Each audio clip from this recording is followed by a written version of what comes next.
Shelley Fabares shared the pain she carried until her death, and behind the familiar smile that millions of viewers remembered was a woman who experienced painful losses, frightening health struggles, and deeply personal moments that she rarely allowed to define her public image.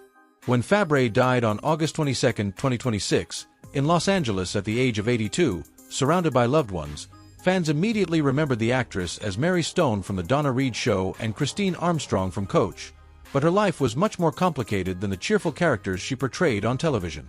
Her family announced her passing and praised her as a source of love, strength, laughter, and comfort, while reports said she had suffered a brief illness. Her exact cause of death has not been publicly released, so there is no confirmed basis for connecting her final illness to any particular condition. What is known, however, is that Shelley had already faced serious health challenges years before her death, including progressive liver failure caused by autoimmune hepatitis that eventually required a liver transplant in 2000. That experience changed her life, but it was only one part of the pain she carried. Long before she became seriously ill herself, Shelley had experienced the emotional weight of watching people she loved struggle with devastating disease. Her mother battled Alzheimer's disease, and Shelley became deeply involved in raising awareness after witnessing the effects of the condition on her family. She also endured the loss of Donna Reed, the actress who had played her television mother and who had become an important mentor in her life. Reed died of pancreatic cancer in 1986, and Shelley later spoke about how difficult that period had been. These experiences gave her a personal understanding of grief and illness that went far beyond what audiences could see on television. Shelley Fabares was born in Santa Monica, California, in 1944 and began acting when she was only 10 years old. By the time she became Mary Stone on The Donna Reed Show, she was already growing up in front of millions of viewers. That kind of childhood fame can look glamorous from the outside, but it also means that much of a person's youth happens under public attention. Shelley had to navigate adolescence while becoming one of television's best-known young actresses. She watched people close to her become ill. She experienced grief. And eventually, she faced a serious medical crisis that threatened her own life. In early 1999, an emergency room visit connected to an esophageal bleed led doctors to discover that Shelley had progressive liver failure. The diagnosis changed everything. She needed a liver transplant, and the waiting period became one of the most difficult chapters of her life. Shelley spent about 22 months on the transplant waiting list before receiving a new liver in October 2000. For someone who had spent decades working in an unpredictable entertainment industry, this was an entirely different kind of uncertainty. There was no script and no guarantee about what would happen next. She had to wait for a donor organ and hope that the opportunity to continue living would come in time. Eventually, that call came. Shelley underwent the transplant and survived. But surviving such an experience does not mean the fear simply disappears. Years later, she described herself as changed by the experience and expressed deep gratitude for her husband, actor Mike Farrell, who had supported her throughout the ordeal. Farrell had been part of her life through some of her most difficult years. The couple married in 1984 and remained together for more than 4 decades. Their relationship became one of the quiet constants in a life that otherwise went through enormous changes. When Shelley faced her health crisis, Farrell was there. She helped raise awareness and became involved with efforts supporting research and families affected by the disease. Her advocacy showed another side of her personality.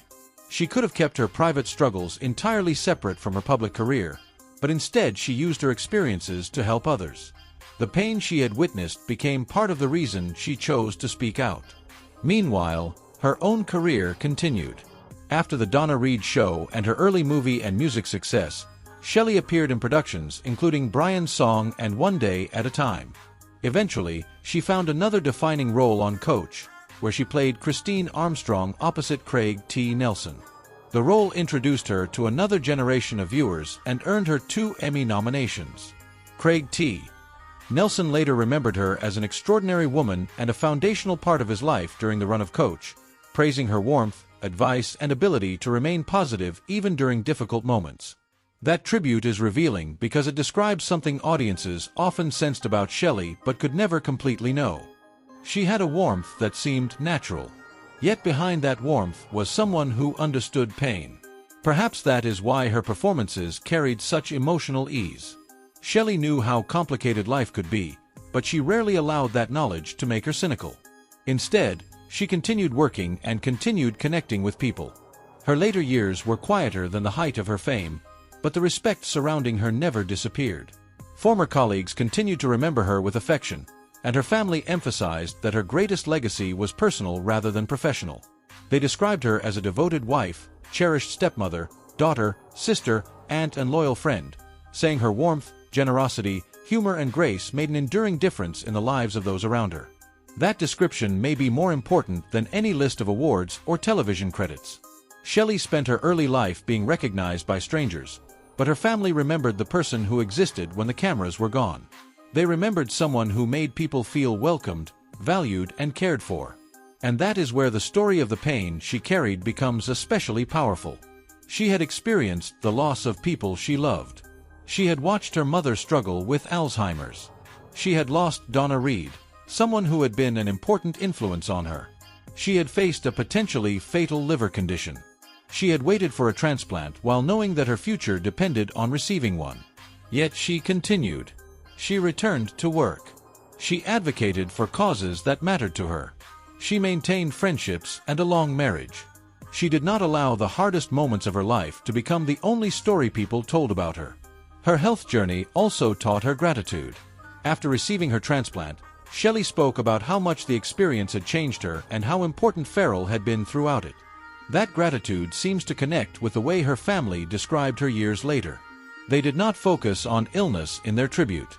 They focused on love, kindness, laughter, and the relationships she treasured. Her mother's illness inspired advocacy. Her own transplant taught her gratitude. Her long marriage gave her a source of stability through difficult chapters. And the people who knew her best remembered her not for the pain, but for the comfort she gave others. That may be the final truth about Shelley Fabares. She carried pain, but she also carried love. She experienced loss, but she continued creating memories. She faced fear, but she continued moving forward. And even after her death, the performances remain, allowing new generations to discover the woman who became Mary Stone, Christine Armstrong, and so many other memorable characters. The cameras have stopped, but Shelley Fabares' story has not disappeared. It remains in the people who loved her, in the causes she supported, in the memories of her colleagues, and in the performances that made audiences feel as though she was part of their own lives. Her pain was a chapter, not the entire book. Her courage, kindness, and ability to keep going were just as important. And perhaps that is how Shelley Fabares would want to be remembered, not simply as the actress who suffered through difficult moments, but as the woman who faced those moments and still found a way to give warmth to everyone around her.